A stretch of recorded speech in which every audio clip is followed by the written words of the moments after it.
ha tocado la parte, creo yo, más difícil, que es la parte de apertura de este día que vamos a celebrar la Reforma Protestante, y quiero presentarles el mensaje que voy a dar y también quiero orar para que el Señor sea guiando este tiempo a lo largo de este día y que el Señor sea glorificándose en nuestra debilidad y también que Él sea mostrando gracias sobre cada una de nuestras vidas. Entonces, en primer lugar, quiero invitarles ahí en donde se encuentran a abrir sus Biblias en 2 de Timoteo, capítulo 3, versículo 16. Y voy a leer este pasaje porque, aunque no voy a exponer el pasaje, es algo que voy a mencionar a lo largo de la introducción a este día de la Reforma. 2 de Timoteo, capítulo 3, versículo 16. Y la palabra infalible, todo suficiente de nuestro trino Dios, dice así: toda la Escritura es inspirada por Dios y útil para enseñar, para redarguir, para corregir, para instruir en justicia, a fin de que el hombre de Dios sea perfecto, enteramente preparado para toda buena obra. Oremos. Dios y Padre celestial, por medio de Jesucristo y por la intercesión de tu Santo Espíritu, nos acercamos en este día a ti, pidiendo que sea gracia sobre gracia en nuestras vidas. Oro pidiéndote que este tiempo lo uses tú para ayudarnos a comprender un poco más acerca de la historia de la Reforma, de la historia de la Iglesia. Que nos permitas y me permitas, amado Dios, ser claro en la enseñanza y que puedas ayudar a mis hermanos a estar atentos hoy a la enseñanza. Te pido que en tu gracia podamos ser edificados mutuamente y que seas tú glorificado a lo largo de este día. Oramos en el nombre de Jesucristo nuestro Señor. Amén. Pueden tomar asiento, amados hermanos.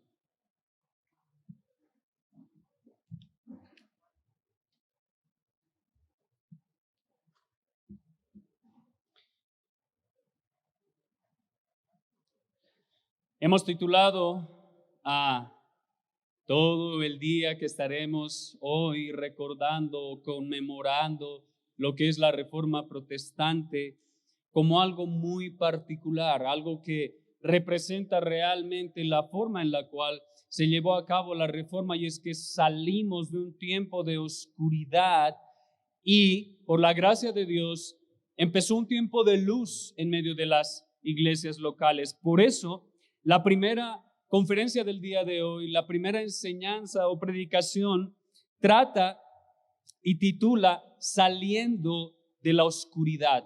Saliendo de la oscuridad, como pueden ver en la presentación. Y lo que vamos a hacer en este tiempo es que les voy a dar a conocer una breve reseña histórica de la Reforma Protestante. Les voy a dar a conocer una breve reseña histórica de la Reforma Protestante, y lo que quiero o los objetivos que tengo en este tiempo son 4. Número 1, el primer objetivo es darles a conocer las razones por las que se inició la Reforma Protestante. ¿Cuáles fueron las razones? Porque seguramente muchos de nosotros no estamos muy informados respecto a eso. Las razones por las que inició la Reforma Protestante. El segundo objetivo que tengo con esta enseñanza es dar a conocer cómo se llevó a cabo la Reforma Protestante. ¿Cómo inició? ¿Cómo se llevó a cabo? ¿Quién lo hizo? En tercer lugar, el tercer objetivo es conocer 2 cosas, y es la causa formal y la causa material de la Reforma Protestante, y eso lo vamos a entender un poco más adelante. ¿A qué me refiero con causa formal y causa material de la Reforma Protestante? Y en cuarto lugar, el cuarto objetivo que tengo es poder aplicar todo ese conocimiento histórico a nuestros días. O sea, ¿de qué nos sirve a nosotros conocer todo ese aspecto histórico de la Reforma Protestante? Entonces, basados en estos objetivos, quiero presentarles el bosquejo de lo que vamos a ver en este tiempo. El bosquejo está dirigido a cumplir esos objetivos. Entonces, les pido que pasen a la siguiente diapositiva, en el cual les presento el bosquejo, en el cual vamos a responder a 4 preguntas. Estas 4 preguntas son la respuesta a los objetivos. La primera pregunta que vamos a responder es la siguiente: ¿cuál fue el detonante de la Reforma Protestante? ¿Cuál fue el detonante de la Reforma Protestante? Número 2, vamos a responder a la pregunta de ¿cómo inició la Reforma Protestante? Número 3, vamos a responder a la pregunta ¿cuáles son las causas de la Reforma? ¿Cuáles son las causas de la Reforma? Y número 4, responderemos a la pregunta ¿qué significa ser reformado hoy en día? ¿Qué significa el yo decir que soy reformado hoy en día? ¿Qué significa para nosotros? Entonces, pasemos a lo primero. Número 1, respondamos a la primera pregunta. ¿Cuál fue el detonante para la Reforma Protestante? ¿Cuál fue el detonante? La iglesia, amados hermanos, en el primer siglo después de Cristo, fue descrita de manera muy particular por el apóstol Pablo. ¿Saben cómo la describe el apóstol Pablo a la iglesia de Cristo en el primer siglo? Él dice que la iglesia es la columna y el baluarte de la verdad. 2 características que distinguen a la iglesia como portadora de la verdad revelada de Dios. Voy a repetir eso. Estas 2 características dan a conocer la distinción de la iglesia. ¿Y cuál es esa distinción? La distinguen como la portadora de la verdad revelada de Dios.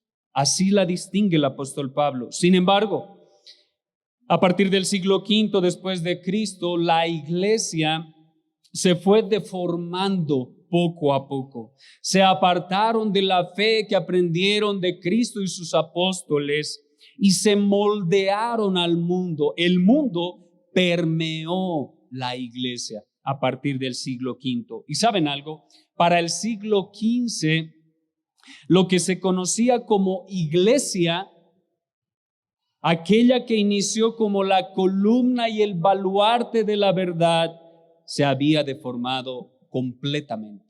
Se había deformado completamente, convirtiéndose así en una sinagoga de Satanás. Pero la pregunta es, ¿qué tan deforme estaba la iglesia?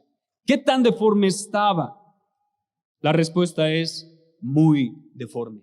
Estaba muy deforme. Ahora, permítanme darles algunas características del catolicismo romano, ¿sí? Aquello que antes inició como iglesia y cómo se fue deformando a través del tiempo y cuál fue la deformidad que Martín Lutero encontró en el catolicismo romano en el siglo XV. Entonces, permítanme presentarles esos puntos. Número 1, la corrupción del papado. El papa, por algo que se conoce en el catolicismo romano como la sucesión apostólica, llegó a tener el poder centralizado y era un poder no solo eclesial, sino también político. El poder que llegó a adquirir el papa por la sucesión apostólica fue un poder eclesial y político. Roma, a la cabeza del papa, ejercía dominio sobre todas las regiones centralizadas, es decir, todas las regiones que estaban subyugadas al poder eclesial del papa se tenían que someter a todo lo que se dictaba en el catolicismo romano. Obviamente, este poder llegó a ser muy codiciado en el catolicismo romano, llegó a ser muy codiciado. Así que en el año 1377, debido a esta codicia, se desarrolló una pelea entre 2 hombres que pueden ver en la imagen. El primero es un francés que es Felipe. Su nombre es Felipe de Francia. Y el segundo hombre es Bonifacio VIII. Ahora, a esta pelea se la conoce como el Gran Cisma. ¿Qué provocó esta pelea? ¿Qué provocó este cisma, esta división? Provocó que haya dos papas. En el catolicismo romano, en 1377, ya no había un solo papa, es decir, ya no había una sola cabeza de la iglesia. Debido a este gran cisma, existían dos papas, uno en Francia y uno en Roma. Pero si la cabeza, según ellos, y representante o vicario de Cristo era el Papa, entonces ahora el catolicismo romano tenía dos cabezas. Estaba deforme. Tenía dos cabezas. Ahora, la solución que se dio a esto fue el concilio de Trento. Fue destituir en este concilio a estos dos papas que estaban en pelea. Y pusieron a un tercer papa.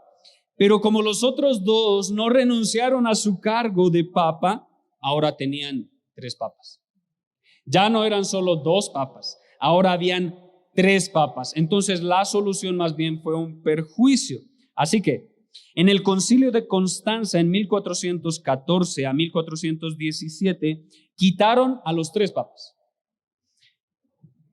y escogieron a Martín V y dictaron que el Papa debía tener su propio concilio para aconsejarle y evitar nuevamente el gran cisma que había existido entre Felipe y Bonifacio. Eso en primer lugar, el papado se había corrompido. El poder era algo que todos ambicionaban y codiciaban. En segundo lugar podemos ver la inmoralidad dentro del catolicismo romano. No solo en el papado, no solo en las autoridades, sino en la misma iglesia. La inmoralidad creció. Y solo a manera de ejemplo, les menciono a un hombre llamado Inocencio VIII, quien tuvo 16 hijos ilegítimos. Fue un hombre que era autoridad eclesial del catolicismo romano, pero recuerden, ellos creen que los papas, sacerdotes y demás no deben casarse, deben ejercer el celibato. Sin embargo, este hombre tuvo 16 hijos ilegítimos con varias mujeres. Ahora, imaginen esto. Si un hombre que es autoridad dentro del catolicismo romano, un papa, puede hacer eso, ¿qué pasa con los obispos? ¿Qué pasa con los cardenales, que también tienen poder, pero están más abajo en la jerarquía?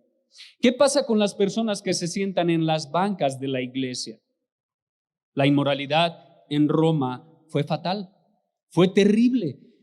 No solo la cabeza se deformó, que es el Papa, sino también todo el cuerpo estaba deforme.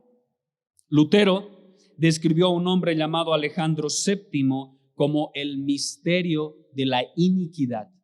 El misterio de la iniquidad por todas sus corrupciones morales. Así que la inmoralidad fue algo que caracterizó al catolicismo romano en ese tiempo. Número 3, quiero hablarles también de la codicia como un detonante de la reforma protestante. La codicia en medio del catolicismo romano. Un hombre llamado Julio II, que creo que tengo en la imagen, la pueden pasar. Esa no es la imagen de Julio II, esa es Tetzel, del cual les voy a hablar en un momento. Pero un hombre llamado Julio II creó un sistema llamado el sistema de indulgencias, que posiblemente algunos de ustedes están familiarizados con eso si salieron del catolicismo romano. Este hombre, Julio II, creó el sistema de indulgencias y posteriormente creó algo conocido como las penitencias, lo cual corrompió el corazón del catolicismo romano en relación al dinero.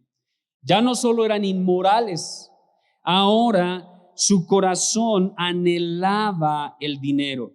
Las penitencias, para que me puedan entender un poco respecto a esto, tenían dos partes y tenías que tener las dos partes de las penitencias. Una parte de la penitencia era la contrición personal, es decir, sentirme triste después de haber pecado. ¿sí? Una contrición personal.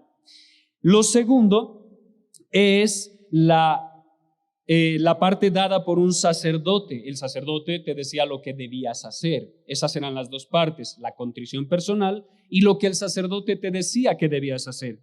Ahora, la penitencia en sí misma constaba de tres partes. La penitencia que dictaba el catolicismo romano dictaba tres cosas. Número uno, la contrición.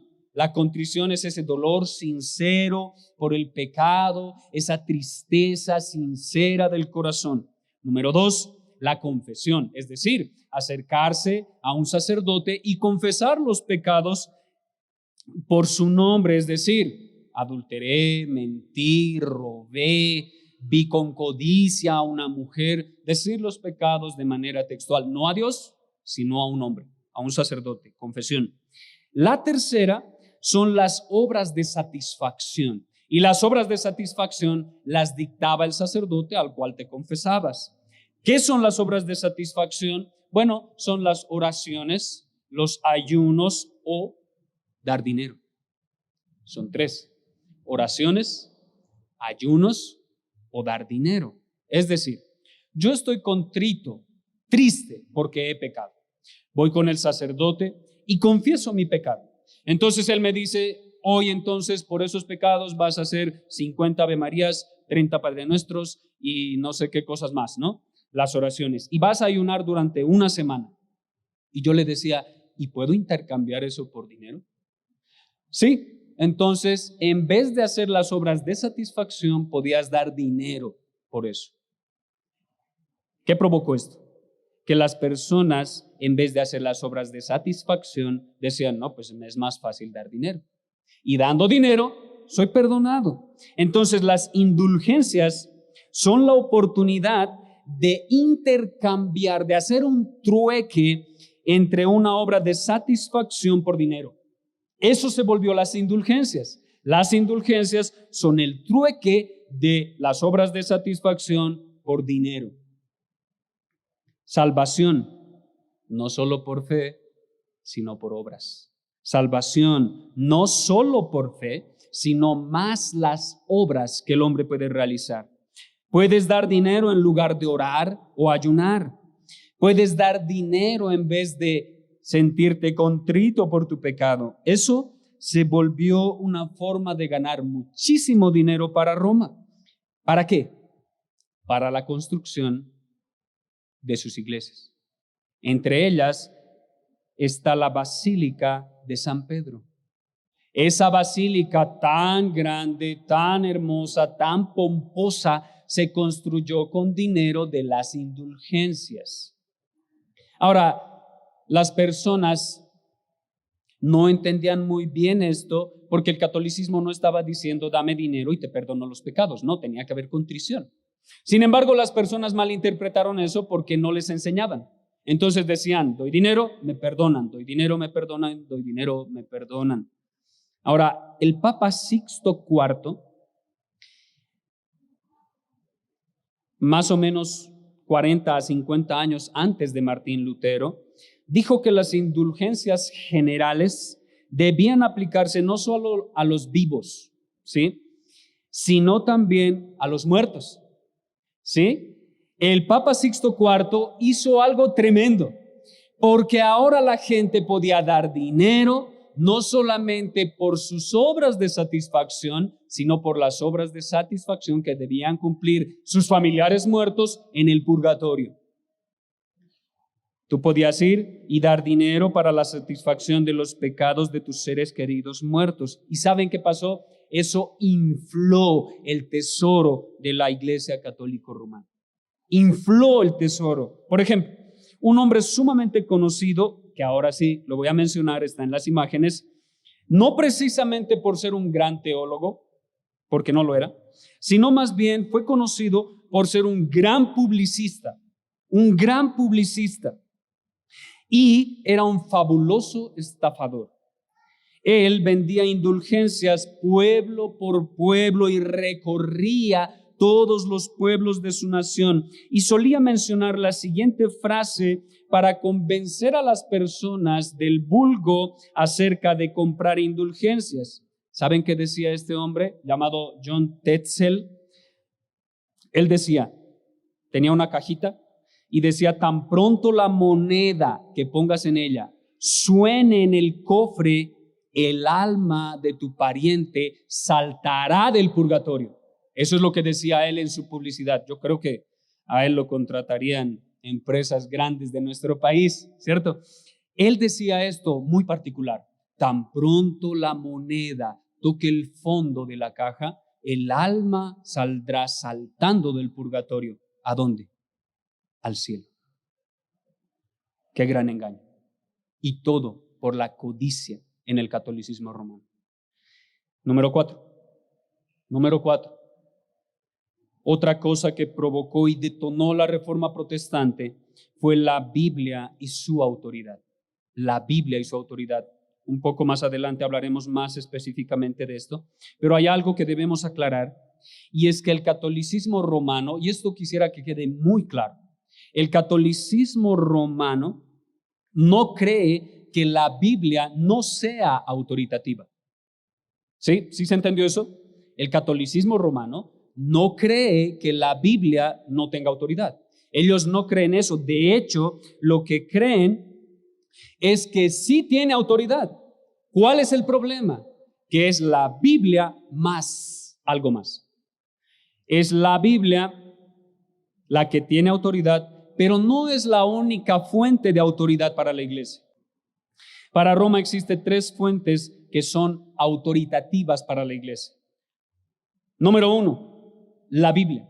Número 2, la tradición de la iglesia a lo largo del tiempo. Y número 3, los edictos del Papa, las pronunciaciones papales, pero no todas las pronunciaciones papales, sino más bien una específica que el catolicismo romano conoce como ex cátedra. Ex cátedra. Es una pronunciación papal que creen que es autoritativa, es decir, que es inspirada. ¿Sí? Entonces, para el catolicismo romano, estas 3 son las fuentes de revelación. Pero en la Reforma Protestante se inicia algo que se conoce como la sola escritura. No es escritura más tradiciones más ex cátedra. No, es solo escritura. Nada más que la escritura es la fuente de revelación dada por Dios y es la única regla suficiente de fe y conducta para la iglesia dada por Dios. Eso es lo que dice la Reforma Protestante. Además, para mantener a la gente en el engaño, el catolicismo romano realizaba las misas en latín. Realizaba las misas en latín, en pueblos que ni siquiera conocían el latín. Y la gente común no podía leer la Biblia en su idioma original, por lo que los reformadores no solo reconocen a la Biblia como la única fuente de inspiración, sino más bien luchan para que la gente común, la gente que no es parte del clero, pueda leer la Biblia en su propio idioma. Eso, hermanos, es un breve resumen de lo que provocó el grito de Reforma Protestante, lo que detonó el grito de Reforma Protestante. Pasemos ahora a conocer la forma en la cual se llevó a cabo la Reforma Protestante. ¿Cuál fue la forma en la cual se llevó a cabo? Y eso es la segunda pregunta. ¿Cómo inició la Reforma Protestante? Esa es la segunda pregunta a la cual vamos a responder. Hay algunos hombres conocidos como los pre-reformadores, de los cuales me alegró mucho ver sus imágenes a la entrada de la iglesia. Hombres como John Wycliffe, hombres como John Huss o Juan Hus. Sin embargo, en este momento, por el tiempo, no tengo tanto espacio para darles a conocer acerca de los pre-reformadores. Sin embargo, los invito a que puedan buscar información acerca de ellos, que es muy, muy importante conocer su historia. Sin embargo, en este momento, quiero que nos centremos de manera breve en el hombre que Dios usó para iniciar la reforma. Ahora, quiero darles una advertencia. Cuando hablamos de Martín Lutero como iglesia reformada, no queremos presentarlo como nuestro Superman de la Reforma. ¿Sí? No queremos presentar a Martín Lutero como nuestro Superman, como nuestro superhéroe. Es un hombre débil, con pecado y defectos que a Dios le plació usar en un momento del tiempo. Eso es Martín Lutero. Y no queremos sobreexaltar la figura de Martín Lutero. Él simplemente es un hermano nuestro en la fe, que de hecho tuvo algunos errores al salir del catolicismo romano. Sin embargo, rescatamos el hecho de que gracias a Martín Lutero se inició el grito de reforma protestante. Y eso es de lo que les quiero hablar. Martín Lutero es un hombre que nació en Eisleben, al norte de Alemania, en 1483 y él murió en 1546, como dato para que lo puedan conocer. Lutero era un hombre de una familia humilde que ingresó a estudiar leyes. Si quieren saber más acerca de él y su biografía, hermanos, que es bastante amplia, también les invito a observar acerca de su biografía. Sin embargo, les voy a dar un breve resumen. Él ingresó a estudiar leyes. Su padre estaba bastante complacido en que él pueda ser un abogado, alguien de leyes, pero a sus 23 años, en medio de una tormenta, sucedió algo muy particular en su vida que cambiaría totalmente su vida.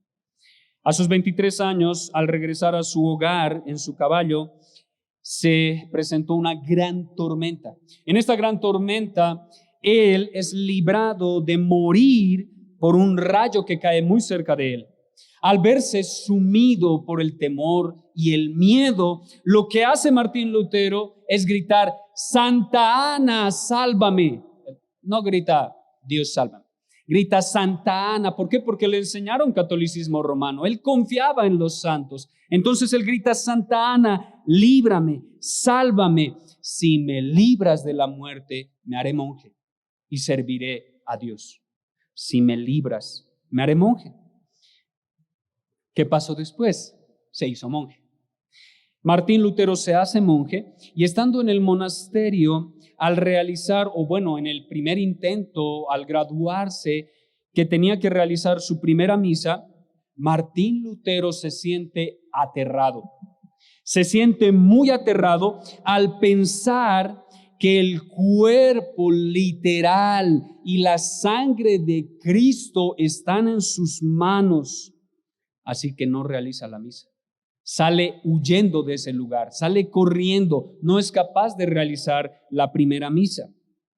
Después de unas visitas a Roma, piensa que tiene que realizar unas visitas a Roma y ¿saben algo? Él pensaba que, voy a llegar a Roma y lo que me voy a encontrar es la ciudad celestial, porque Roma era el lugar del pontífice.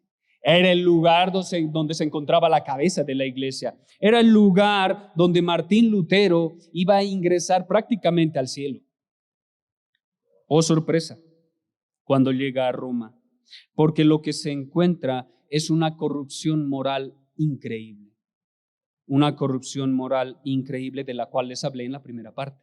Martín Lutero se encuentra con toda esa corrupción moral. Así que, después de su visita a Roma, él es transferido posteriormente a un lugar llamado Wittenberg, donde sus confesores se vuelven locos por tener a Martín Lutero ahí. ¿Saben por qué? Martín Lutero tenía una conciencia de pecado tan aguda que se confesaba de 2 a 3 horas diarias. 2 a 3 horas diarias mantenía a los sacerdotes sentados ahí escuchándolo confesar sus pecados. Y pasaba algo muy particular, que cuando terminaba su confesión ya estaba dando unos pasos para alejarse y recordaba un pecado y nuevamente regresaba a sentarse por otro tiempo a confesar sus pecados. Martín Lutero luchó mucho tiempo con pesadillas terribles acerca del infierno, acerca de la ira de Dios y acerca de que sus pecados le impedían ir al cielo. Uno de sus profesores, para intentar calmar estas ansias, para intentar apaciguar esta tormenta que existía en su mente acerca de su espiritualidad, le dice que dé unas cátedras y empieza a enseñar los salmos. Posteriormente, él pasa a enseñar la carta a los romanos Y en ese mismo año, mientras está enseñando la carta a los romanos, Martín Lutero regresa a Roma y mientras está subiendo la escalera santa, por si no conocen acerca de eso, es una escalera bastante amplia en la que las personas subían de rodillas y al finalizar esa procesión de subir de rodillas, el alma de sus parientes podía saltar del purgatorio, porque pagaban una indulgencia, pagaban una pena en la escalera santa. Y de hecho, dice un historiador que Martín Lutero, mientras iba subiendo, se lamentaba de que sus familiares estén vivos, porque si estuvieran muertos los podía sacar del purgatorio. Pero mientras sube la escalera, al llegar al finalizar de la escalera, Martín Lutero se da cuenta de que todo eso es una mentira. Martín Lutero, por medio de sus estudios de las Escrituras, cae en la cuenta de que todo eso no son sino supersticiones que han creado para engañar a la gente, para mantenerla en la oscuridad. Así que Martín Lutero, después de ser convencido por las Escrituras que la salvación es solo por la fe en Jesucristo, escribe 95 tesis en contra de las indulgencias y las perversiones del papado. Y el 31 de octubre de 1517, por eso estamos celebrando la Reforma tan cerca al 31 de octubre, el 31 de octubre de 1517, Martín Lutero clavó las 95 tesis en la abadía de Wittenberg. Pero ¿saben algo?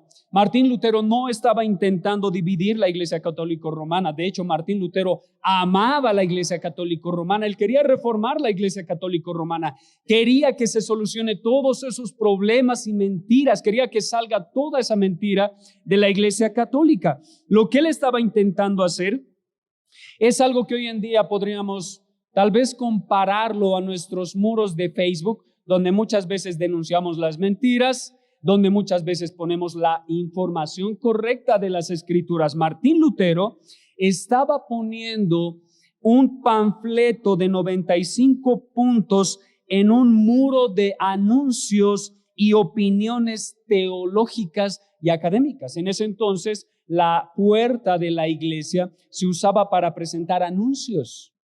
Y anuncios muchas veces académicos de temas que querían que se debata en el catolicismo romano. Así que Martín Lutero no estaba haciendo algo contrario a lo que había aprendido. Estaba haciendo algo normal. Poner anuncios en el muro de opiniones teológicas. Y él lo que quería hacer era debatir con los teólogos del catolicismo romano que habían postulado todas esas perversiones y maldades acerca de las indulgencias y todas esas otras enseñanzas. Pero, sin pensarlo, Martín Lutero lo que estaba haciendo era dar inicio a la Reforma protestante.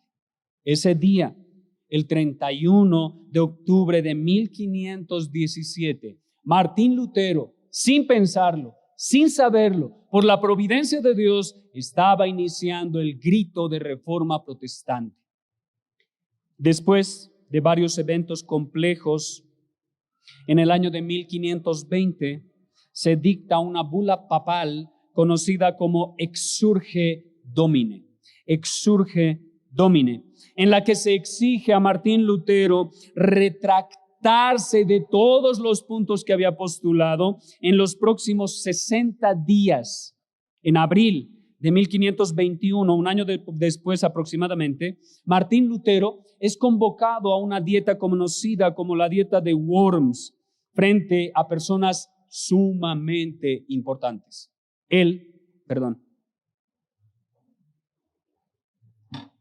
Martín Lutero se presenta delante del emperador Carlos V, delante de cientos de príncipes, delante del papa de turno, delante de los cardenales y delante de muchísima gente importante del clero. Imaginen que Martín Lutero es como si estuviera aquí delante solo y este lugar estaba lleno de personas sumamente importantes. Lo que Martín Lutero pensó al estar en la dieta de Worms es que podría defender o por lo menos debatir los postulados que había presentado. Pero ¿saben algo? lo único que se permitió a Martín Lutero fue responder a dos preguntas. Martín Lutero solo podía abrir su boca para responder a dos preguntas.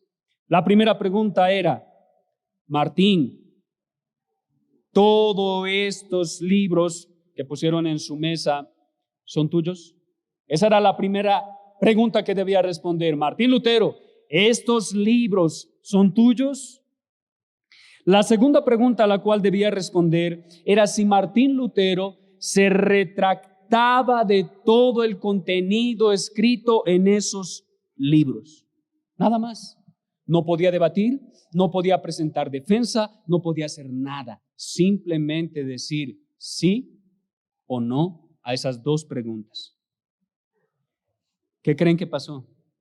El primer día que se presentó, Martín Lutero no pudo responder a esas preguntas.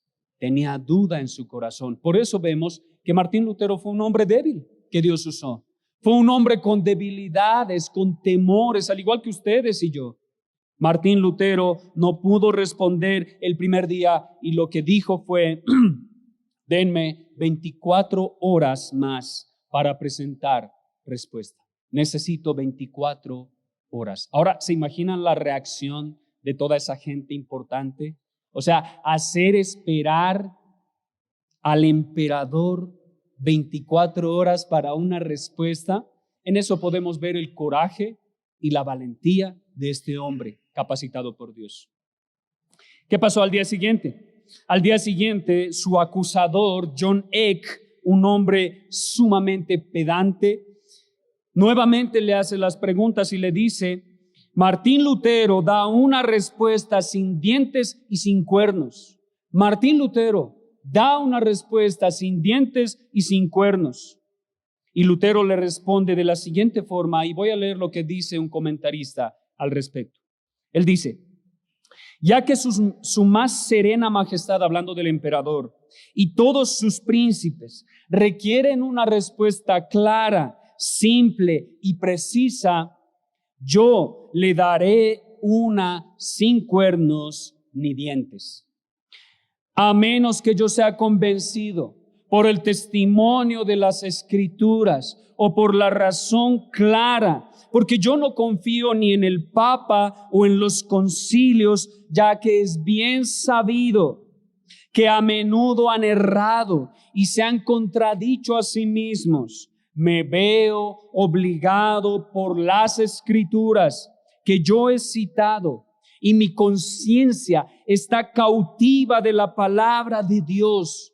Y Martín Lutero dice: no puedo y no voy a retractarme de nada. No puedo y no voy a retractarme de nada, ya que no es seguro ni justo ir en contra de la conciencia. Que Dios me ayude. Amén. Ese día, ante las autoridades eclesiales y gubernamentales, se estaba afirmando el principio de la sola Escritura. Solo Escritura, solo la Biblia es la autoridad, no la tradición, no la declaración papal ex cátedra, no, solo la Biblia. Pero preguntémonos ahora, en tercer lugar, hagamos una tercera pregunta en el avance de nuestro tema. Número 3, ¿cuáles son las causas de la reforma? ¿Cuáles son las causas de la reforma? Y para esto quiero hablarles de dos causas que llevaron a la reforma protestante. Son conocidas como la causa material de la reforma protestante, que es la disputa, la discusión acerca de la justificación por la sola fe, sin las obras de la ley. La primera causa es la causa material. La causa material es la disputa acerca de la justificación por la sola fe, por solo fe.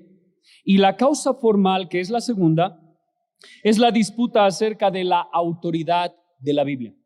Algo que Martín Lutero mencionó en su defensa ante toda esa pompa de la iglesia y del gobierno. Cuando hablamos de causa material y formal, hermanos, estamos hablando de dos términos que son prestados del pensamiento filosófico de hace mucho tiempo atrás. La causa formal, para que puedan entender un poco más esto, la causa formal es la esencia misma.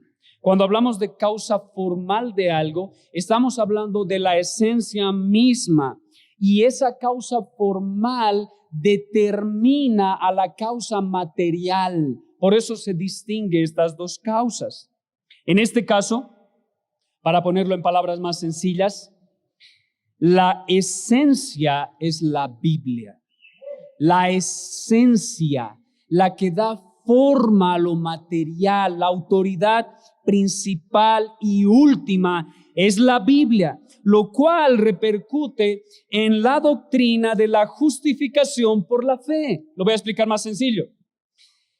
De manera sencilla, si la Biblia es, como lo afirma ella misma, la única fuente de inspiración y por lo tanto la única regla de fe y conducta, entonces se sigue que la fe es el único medio dado por Dios para salvación, tal cual lo afirma la misma Biblia. ¿Por qué? Porque la Biblia es la esencia, y si la esencia dice que la salvación es por solo fe, entonces la sola fe es evidenciada.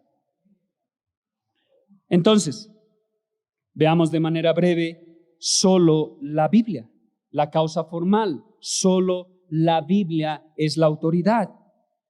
Y voy a leer para ustedes 2 Timoteo capítulo 3, versículo 16, que dice, y lo leímos al inicio, toda la Escritura es inspirada por Dios y útil para enseñar, para redarguir, para corregir, para instruir en justicia.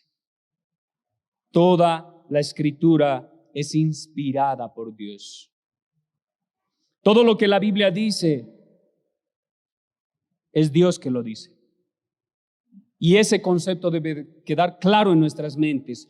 Hermanos, todo lo que la Biblia dice es lo que Dios dice. Cuando lees la Biblia, es como si escucharas a Dios mismo hablándote al oído. Y como dice un pastor, ¿quieres escuchar de manera audible a Dios? Lee tu Biblia en voz alta y lo escucharás. Pero no solo el todo de la Biblia es inspirada por Dios, sino más bien cada parte, cada palabra es inspirada por Dios. No solo el todo, sino cada una de sus partes ha sido inspirada por Dios.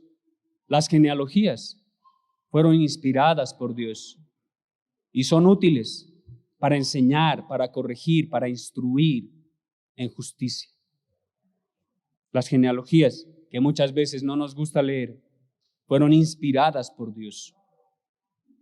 Ahora, les pregunto, a partir de esto, ¿qué es correcto decir? Y es una pregunta para que se la respondan. ¿Qué sería correcto decir? ¿La Biblia contiene la palabra de Dios o la Biblia es la palabra de Dios? ¿Qué es lo correcto? La Biblia es la palabra de Dios, porque si decimos que la Biblia contiene la palabra de Dios, la pregunta que sigue es ¿cuál? ¿La Biblia? Si decimos que la Biblia contiene la palabra de Dios, la pregunta que sigue sería ¿qué parte de la Biblia es palabra de Dios? Por eso nosotros decimos la Biblia es la palabra de Dios. Toda ella y cada una de sus partes. Concluimos entonces que la inspiración de las Escrituras es plenaria, es decir, toda ella, y verbal, cada parte. La inspiración de las Escrituras es plenaria y es verbal. Toda la Biblia y cada una de sus partes es inspirada por Dios. Además, la Biblia es infalible en su propósito redentor. La Biblia es infalible en su propósito redentor. Además, la Biblia, los manuscritos originales que escribieron Pablo, Pedro, Juan, todos ellos son inerrantes, no contenían ni un solo error. Afirmamos también la claridad y la sencillez de las Escrituras para comprender el plan de Dios para salvación. La Biblia es clara en ese tema. Sí, hay temas oscuros en la Biblia, pero alguien que apenas sabe leer y lee su Biblia puede llegar a la fe en el Señor Jesucristo, porque el tema de la salvación es sumamente claro. Y finalmente, la Biblia se interpreta a sí misma, algo que se conoció en la Reforma como la analogía de la fe. La Biblia se interpreta a sí misma. Hermanos, los pasajes oscuros de las Escrituras, los pasajes difíciles de las Escrituras, deben ser interpretados a la luz de los pasajes claros de las Escrituras. ¿Para qué? Para que no malinterpretemos las Escrituras. Ahora, quiero hablarles un momento de la causa material de la Reforma Protestante. La causa material, solo por medio de la fe en Jesús hay salvación. Solo por medio de la fe en Jesucristo hay salvación. Efesios, capítulo 2, versículos 8 y 9. Creo que no lo tengo en las diapositivas. Dice, lo voy a leer para ustedes. Porque por gracia sois salvos por medio de la fe, y esto no de vosotros, pues es don de Dios, no por obras, para que nadie se gloríe. No por obras, para que nadie se gloríe. La salvación, hermanos, de todas y cada una de las personas después de la caída de Adán y Eva en pecado es únicamente mediante la fe en el Señor Jesucristo, no más. Solo mediante la fe en Jesús. Por ejemplo, los del Antiguo Testamento vieron tipos y sombras del Señor Jesucristo y fueron salvos creyendo en la promesa que afirma Pablo acerca de Abraham. ¿Recuerdan? Promesa tras promesa, pacto tras pacto, cada uno de ellos apuntando al Señor Jesucristo. ¿Por qué fueron salvos en el Antiguo Testamento? Porque creyeron las promesas acerca de la simiente. ¿Y quién es la simiente? Cristo es la simiente. Todos a lo largo del tiempo fueron salvos solo mediante la fe en Cristo.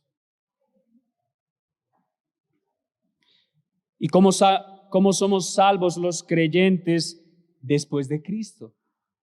Los creyentes después de Cristo somos salvos mirando hacia atrás por la fe, mirando hacia atrás a Cristo sangrante muriendo en la cruz, a Cristo pagando por nuestros pecados. Ninguna persona jamás fue salva por medio de las obras de la ley, pues por la ley viene el conocimiento de nuestro pecado.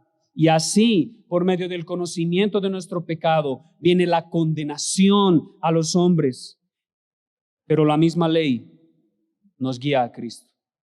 La ley, como dice el apóstol Pablo, es nuestro ayo, que nos toma de la mano y nos guía a mirar al misericordioso Salvador, que dio su vida en la cruz del Calvario, pagando el mérito completo de las deudas que teníamos ante el Padre. ¿Para qué? ¿Para qué nos guía la ley a Cristo? Para que despojados nosotros de todo mérito, creamos solo en Jesús, solo en Cristo, solo por medio de la fe. Y con eso, amados hermanos, terminamos con la causa material y la causa formal de lo que llevó a la Reforma Protestante. ¿Qué llevó a la Reforma Protestante? La sola Escritura como autoridad y la sola fe para salvación. Número 4, quiero que respondamos ahora a la pregunta, ¿qué significa ser reformado hoy en día? Y eso van a ser aplicaciones prácticas para nosotros. Ya vimos la parte histórica, ya vimos la parte teológica, ya vimos la parte un tanto compleja acerca de la teología de lo que sucedió. Pero, ¿qué significa ser reformado hoy para ti, para mí? Ahora, vamos a bajar toda esa historia y toda esa teología a nosotros. Vamos a asentar todo eso. Número 1. Ser reformado hoy en día significa conformar la iglesia local a la Biblia. ¿Qué significa ser reformado hoy en día? Significa conformar la iglesia local a las Escrituras. ¿Quién es la autoridad? La Biblia. Si la Biblia es la autoridad, la iglesia se debe someter a su autoridad. Así que la iglesia debe conformarse no a la tradición, no a lo que dicte el pastor, el papa, el apóstol, el profeta, no, a la Biblia. La iglesia se conforma a las Escrituras. Ahora, cuando hablamos de reforma, no estamos hablando de algo novedoso. Hermanos, eso debe también quedar claro. Cuando hablamos de reforma, no estamos hablando de algo novedoso. No estamos hablando de lo que está de moda hoy en día y queremos estar a la moda. No estamos hablando de algo que podemos imitar como la ropa que se pone de moda por un tiempo y luego se deja. No estamos hablando de la música de moda. No estamos hablando de la filosofía de moda de estos días. Estamos hablando de lo mismo que hizo el rey Josías en 2 de Reyes, capítulo 23, versículo 3. ¿Saben que en las Escrituras ya hubo reformas? ¿Sabían eso? Y una reforma que encontramos en el Antiguo Testamento es la reforma del rey Josías en 2 de Reyes, capítulo 23, versículo 3. Permítame leer lo que dice esta porción.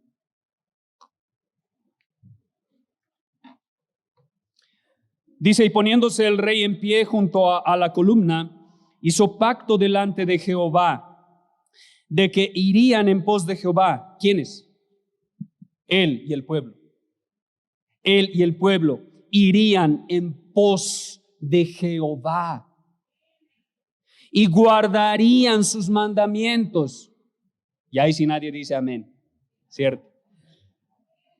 Que irían en pos de Jehová y que guardarían los mandamientos de Jehová, sus testimonios y sus estatutos con todo el corazón y con toda el alma. Es decir, no solo de manera externa se conformarían a la palabra de Dios, sino también de manera interna se conformarían a la palabra de Dios. Y dice él, y que cumplirían las palabras del pacto que estaban escritas en aquel libro. ¿Cuál libro? El libro del pacto que ellos tenían hasta ese momento. La Biblia que Dios había revelado hasta ese momento. ¿Tenían 2 Timoteo? No. ¿Tenían Santiago? No. ¿Tenían Romanos? No. Tenían mucha y grande parte del Antiguo Testamento que ya se había recopilado. Y dicen que se iban a conformar y cumplir las palabras escritas en aquel libro. Y todo el pueblo confirmó el pacto.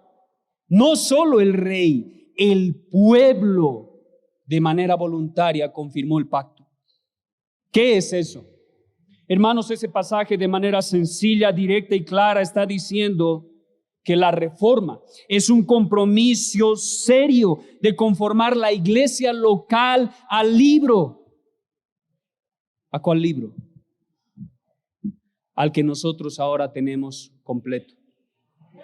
La revelación que Dios ha dado a su iglesia, la iglesia se conforma al libro, no a otra cosa. Y todo el pueblo confirma eso con un amén. La reforma es procurar cumplir Procurar, porque jamás lo cumpliremos perfectamente, pero es procurar externa e internamente cumplir lo que Dios quiere ver en su iglesia local. Eso, amados hermanos, es reforma, volver a las Escrituras. Eso fue lo que Martín Lutero inició. Eso fue lo que Calvino quiso hacer con la iglesia. Eso fue lo que hicieron tantos hombres reformadores como Zwinglio. Eso es lo que hoy en día muchos pastores reformados quieren hacer. Volver a la iglesia, a las Escrituras, al libro. La reforma significa exponer a grandes y pequeños a la Biblia. La reforma, amados hermanos, significa exponer a grandes y pequeños a la Escritura. Es lo que hizo Esdras en Nehemías capítulo 8 versículos 1 y 2, que lo tienen ahí delante, y las palabras que están resaltadas en negrita son muy importantes. Vean lo que dice. Nehemías capítulo 8 versículos 1 y 2, para los que no alcanzan a verlo y lo quieren apuntar, dice: venido el mes séptimo, los hijos de Israel estaban en sus ciudades y se juntó todo el pueblo como un solo hombre en la plaza que está delante de la puerta de las aguas, y dijeron a Esdras el escriba que trajese el libro, de la ley de Moisés, la cual Jehová había dado a Israel. Y el sacerdote Esdras trajo la ley. ¿Cuál es el libro? La ley. ¿Cuál es la ley para un judío? Los primeros 5 libros de la Biblia. ¿Cuáles son? Génesis, Éxodo, Levítico, Números y Deuteronomio. Los tenían recopilados para ese tiempo. Y Esdras, el escriba, trae el libro de la ley. Y el sacerdote Esdras trajo la ley delante de la congregación, así de hombres como de mujeres y de todos los que podían entender,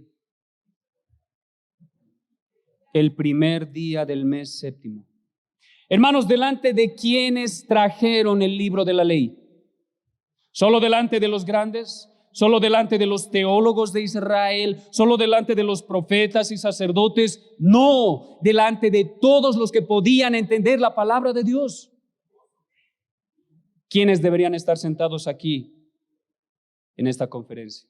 ¿Quiénes deberían estar sentados domingo tras domingo siendo expuestos a la palabra de Dios? Grandes y pequeños, sometidos a la palabra de Dios. Todos. Entonces, reforma, hermanos, es exponer a grandes y pequeños a la palabra de Dios, no a filosofías huecas, no a la psicología vana de la posmodernidad, no a prácticas comerciales de cómo atraer gente a la iglesia, no a mensajes emocionales sin nada de conocimiento teológico, no a nuevas revelaciones de hombres engañadores, no a estrategias mundanas para atraer personas. Debemos ser expuestos a la palabra de Dios, al libro que Dios nos ha dejado. Hermanos, ser reformados significa que la iglesia de Cristo vuelva nuevamente a ser columna y baluarte de la verdad.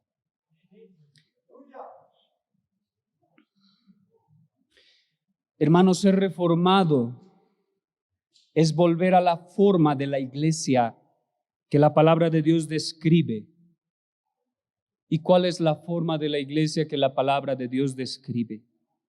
Escuchemos al apóstol Pablo en 1 Timoteo capítulo 3, versículo 15. Él, hablando de la iglesia, dice: ¿qué es la iglesia, amado hermano? Pablo dice: la iglesia, amado hermano, es la columna, es la casa de Dios, es la casa de Dios que es la iglesia del Dios viviente, columna y baluarte de la verdad. Eso es la iglesia en este mundo, amado hermano. Es la iglesia del Dios viviente. Hermanos, es la casa de Dios. Es la columna, como pueden ver en la imagen.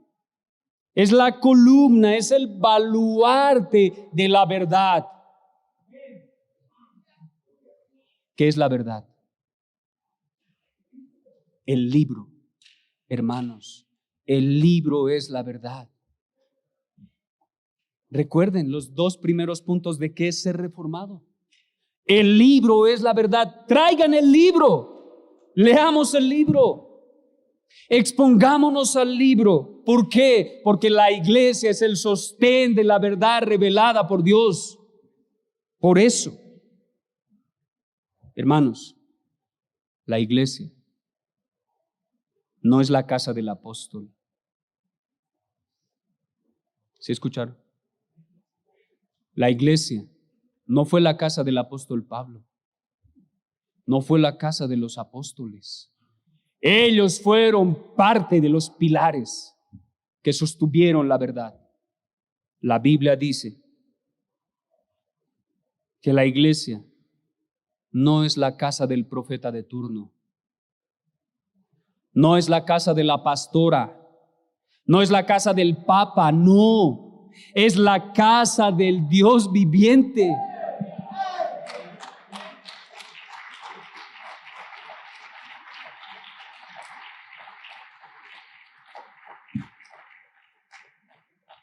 Hermanos, la iglesia son los llamados a salir de este mundo, llamados por Dios eficazmente, llamados solo por fe, para fe, llamados con el propósito esencial de la gloria de Dios, algo que hablaremos en la tercera conferencia. La iglesia son las personas que han sido llamadas a salir de este mundo. La iglesia no es este local.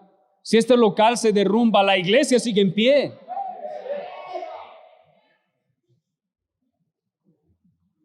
La iglesia, que somos nosotros, piedras vivientes del templo que Cristo está construyendo. La iglesia, que son personas, somos la columna y el baluarte de la verdad. No de ideologías engañosas, no de la teología de la prosperidad, no de unciones engañosas y fraudulentas para sacar dinero a la gente ignorante. No, la iglesia es la columna y el baluarte de la verdad. La reforma es proclamar con verdad la verdad. ¿Se escucharon? Hermanos, la reforma protestante, ser reformado protestante es proclamar con verdad la verdad, no metiendo nuestros pensamientos y filosofías, no metiendo la psicología que tengo en mí, no metiendo mi cosmovisión, más bien declarando la palabra de Dios, proclamando la palabra de Dios con verdad. Y la verdad es la palabra de Dios a la cual debemos constantemente conformarnos. Y somos protestantes porque no estamos de acuerdo con las herejías del catolicismo romano, que es una sinagoga de Satanás. Por eso somos protestantes, porque protestamos en contra de las herejías católico-romanas, porque protestamos en contra del pecado de este mundo, porque denunciamos el pecado en este mundo. Lutero exclamó: mi conciencia está cautiva de la palabra de Dios. Pregunto, amado hermano, ¿de qué está cautiva tu conciencia? Hermano, ¿de qué está cautiva tu conciencia? ¿De lo que escuchas en internet? ¿De lo que ves en películas? ¿De dónde proviene tu convicción teológica, amado hermano? ¿Tienes convicciones teológicas firmes basadas en la sola Escritura, en solo la Biblia? Si hoy se te exige pararte frente al presidente, frente al Papa, frente a las autoridades más poderosas que puedan existir en este mundo, y te exigen, amado hermano, a ti, sencillo, como parte simplemente de la iglesia, no un pastor, no un diácono, a ti, amado hermano, que estás sentado allí, que eres parte de la iglesia. ¿Qué pasa si te exigen que niegues la divinidad o la humanidad de Cristo? ¿Qué responderás? ¿Cuál será tu respuesta el día que te exijan negar a Cristo? Si te piden que niegues las Escrituras como la única regla de fe, ¿qué responderás? ¿Cuál será tu respuesta a eso, amado hermano? Si te piden que niegues la salvación por solo gracia, por medio de la sola fe, puesta solo en el Señor Jesucristo, ¿qué responderás, amado hermano? Por temor a los hombres negarás la verdad y así apostatarás de la fe como un cobarde que miró atrás a la tierra de perdición para su perdición. O dirás, junto a Martín Lutero, junto a los reformadores, junto a la iglesia del Dios viviente, mi conciencia está cautiva de la palabra de Dios y no puedo ni quiero negar estas doctrinas bíblicas, porque no soy de los que miran atrás para perdición, sino de los que por medio de la fe y para preservación del alma perseveramos hasta el fin. ¿Qué dirás cuando llegue la persecución? Oremos.